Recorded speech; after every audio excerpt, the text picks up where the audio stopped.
For the past couple of days, I've been here on the island of Guernsey, which is one of the Channel Islands. This is an island that was occupied by the Germans starting in late June of 1940 and was held all the way through the duration of the war. And just driving to the point where I'm at right now, I can't tell you how many German bunkers and concrete fortifications we've seen. I've got Paul Woodage with me, and we have just been slack-jawed the entire time. But anyway, we're here at a place called Fort Hommet, and there are some pretty unique structures that I have never seen before that are right here in this spot.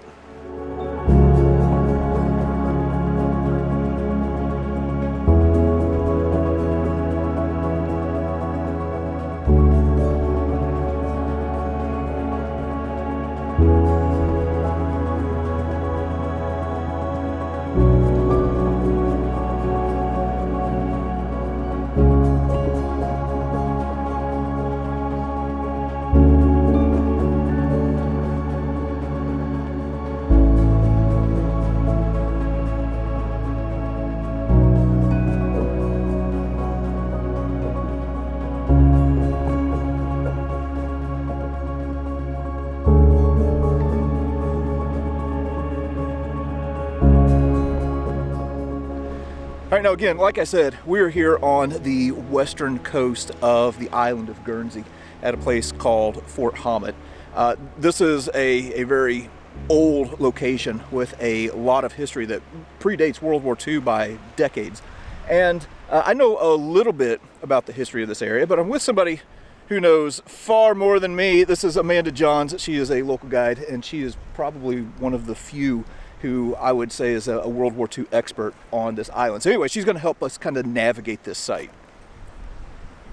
So here we are at Fort Hommet, and behind me you'll see one of 3 Napoleonic towers that were built on the island in the early 1800s, ultimately trying to keep the French out.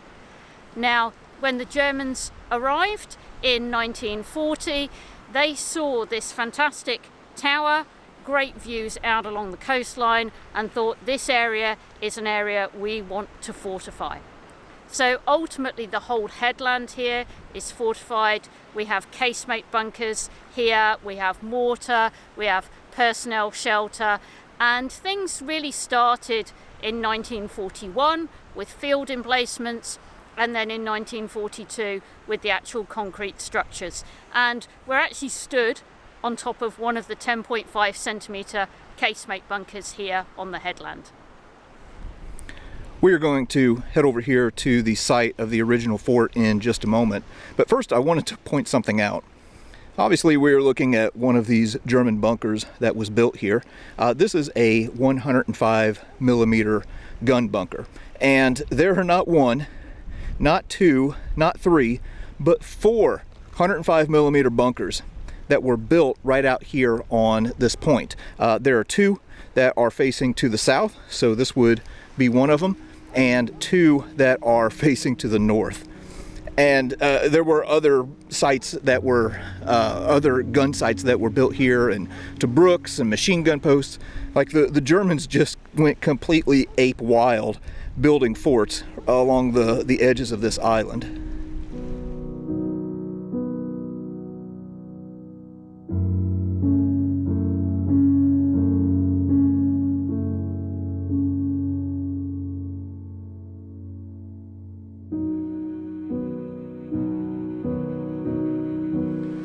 All right, we are going to move just inland a little bit from the main fort and look at some other German fortifications that were built. Amanda said that there's some pretty interesting stuff that we're going to be seeing here. But real quick, I just want to make note, aside from the history, like, this place is absolutely beautiful. Like, from what I've seen over the past couple days, like, Guernsey is a place that you could easily, you know, if you're like a history nerd, maybe your spouse isn't so much, this is easily a place where you could bring them and kind of have something for everybody. Anyway, I'm going to check out a few more bunkers here.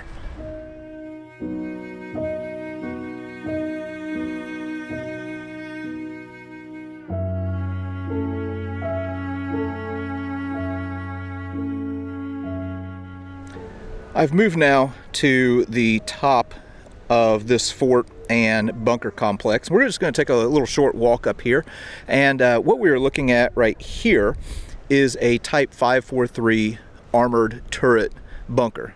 So this would have had an artillery piece right here on the front end of these fortifications, and then again, we're just going to take a little walk here. By the way, if you look, I'm actually walking on top of a German bunker right now. This is actually a searchlight bunker. It held a 60 centimeter searchlight. The direction that we are looking in right now is to the south. So this searchlight was to cover all areas to the south. And then they also had a 150 centimeter searchlight that could be on top of this bunker. And then again, it's really, in a way, kind of fascinating how the Germans integrated their bunker into this Napoleonic era fort. And in a way, it's, you can maybe say it's kind of sad too that they, messed with this historic structure. But anyway, here we are looking at some stuff from the original fort. We've seen structures like this before. Here where you have this rail that allows the defenders to traverse their cannons. Now, here's something that's kind of funny. Here's another German bunker that we are walking up on. Okay, this is another one of the searchlight bunkers that would have held a 60 centimeter searchlight. Here's the thing. When they built the bunker, the other one that we just looked at was facing south.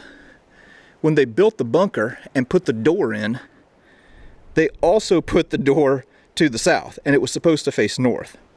So they completely messed this one up. So what they ended up doing, let's just walk around here now. What they ended up doing is making use of this tower. So instead of having their searchlight in the searchlight bunker, well, what they ended up doing was putting the searchlight inside of this tower right here. And then when they would want to use it, well, they would bring it out of the tower and then right through here, and then their searchlight could cover all points to the north. And you'll notice that there's a notch that has been knocked out of the wall. Well, the Germans did that so that they could have a place for their searchlight. But yeah, completely goofed that one up. So behind us we have a water bunker, and Festung Guernsey have uncovered this literally just in the last couple of weeks. So we had a digger down here to help us dig out all of the steps, as you can see.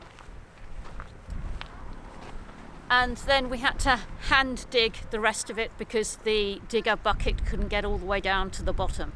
So the same set of steps on the other side, and then the actual water bunker itself is just over to the right there. So it's part of what we're doing on this whole headland at Fort Hommet, is trying to uncover other bunkers that haven't been seen for many, many years.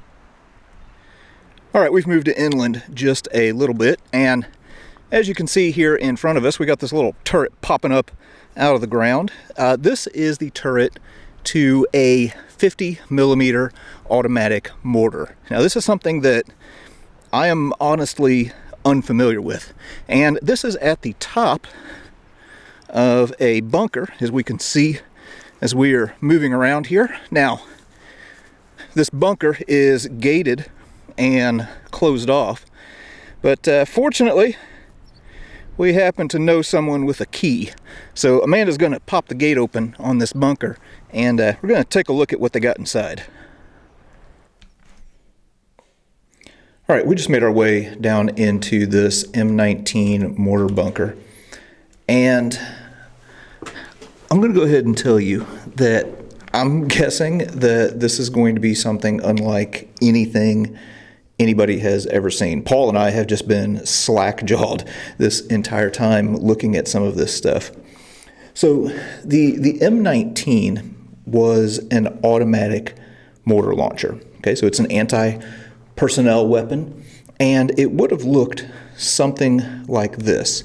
And I'm going to show you the real thing here in just a second, or recreation of the real thing.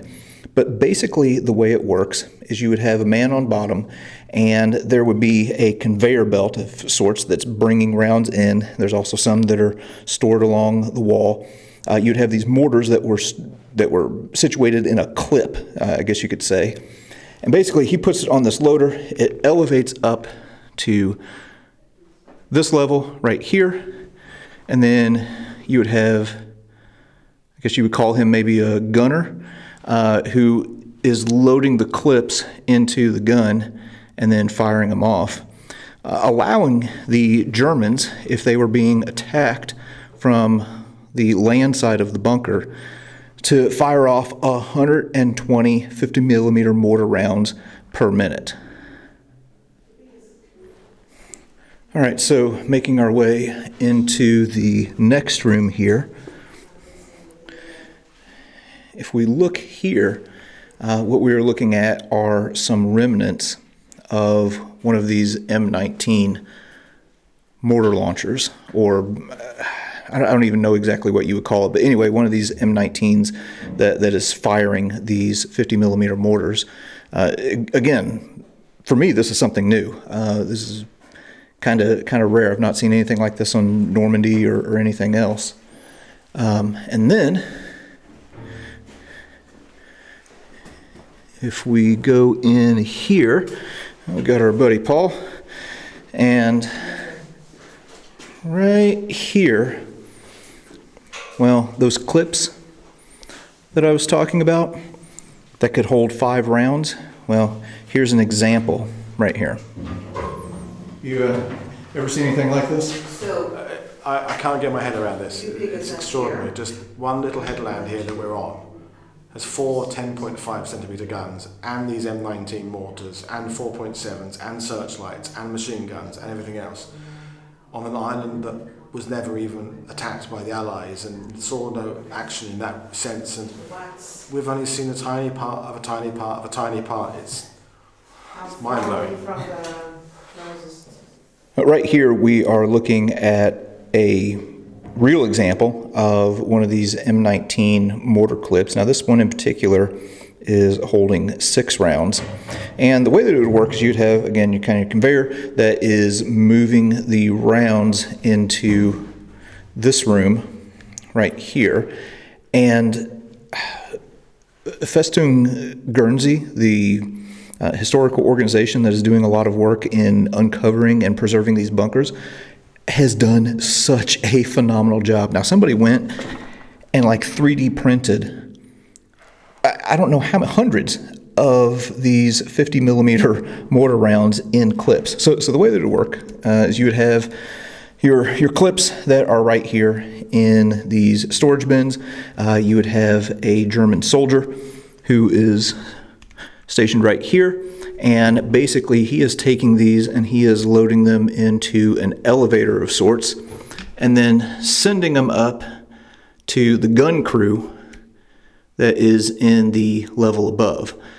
So again, if you have an enemy that is attacking from behind, this thing can pump out about 120 mortar rounds per minute.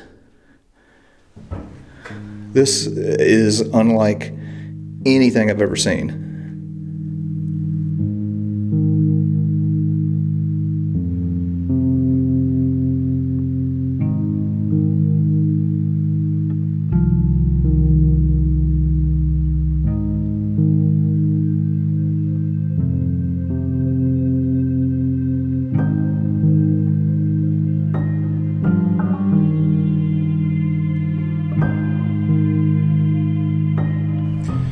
All right, so I have to just come to grips with the fact that there is far too much on this island for me to show. I mean, there are just bunker positions and things everywhere. Like, I could create a whole new YouTube channel just on what is here in Guernsey. Here's another bunker right here for a field gun. But anyway, we've got one more spot that we're going to take a look at.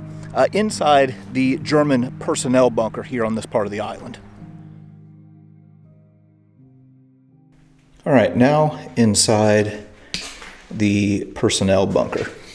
And as we make our way into this bunker, this is something that we've seen in other bunkers in previous episodes. So this is kind of the standard design where you would have these split doors. This was for if there was a bombing attack and let's say the roof collapsed. Well, your people could still get out. They might not be able to open the bottom door, but they can open this top door and still get out. And then if we make our way in here, well, this is where rifles would have been kept. So you can kind of see a model there. And then we get into this room right here. So obviously you can see the bunks. Now again, this is another one of the bunkers that was uncovered by Festung Guernsey. And so this was literally like a time capsule that they opened up. And take a look at this. This is so incredibly cool to me. It might be my favorite thing that I've seen on this island so far. Some people might think that it's kind of simple, but man, I love it.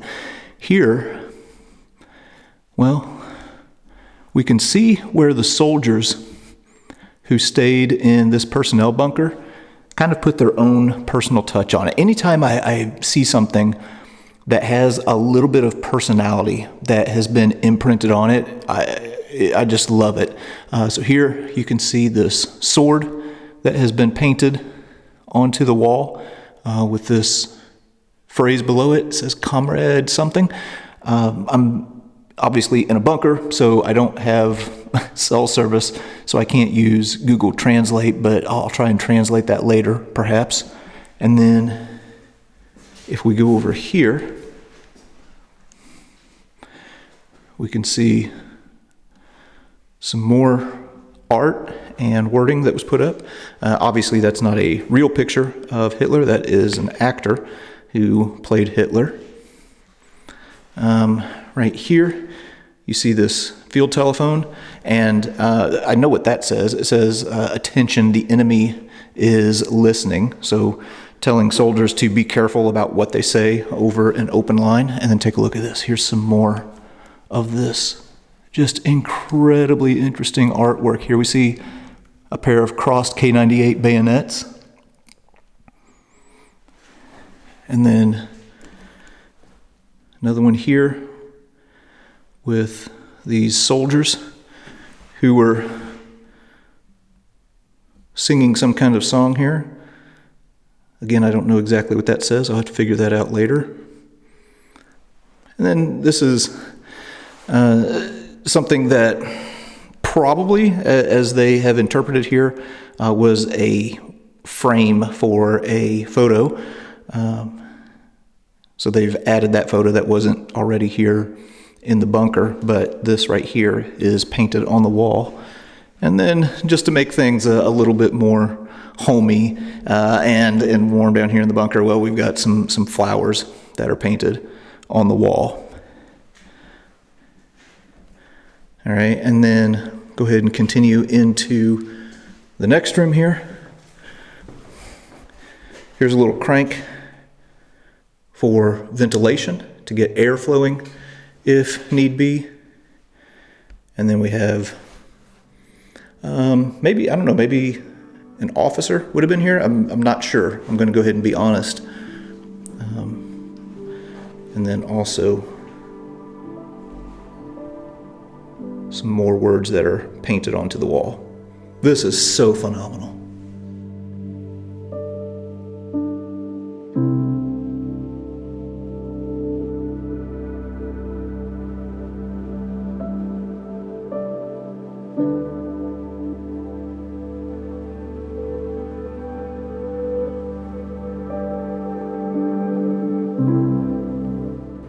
All right, well, that was just a little bit from right here at Fort Hommet on the island of Guernsey. Anybody who is a World War II enthusiast you need to put this place on your list. And Amanda is an outstanding guide and knows so many places. We are only scratching the surface. So when you come here, you definitely need to reach out to her and have her show you around and show you some of the things that we've been seeing. But anyway, sun's getting a little bit low, so we're gonna pack it up and do it all again tomorrow.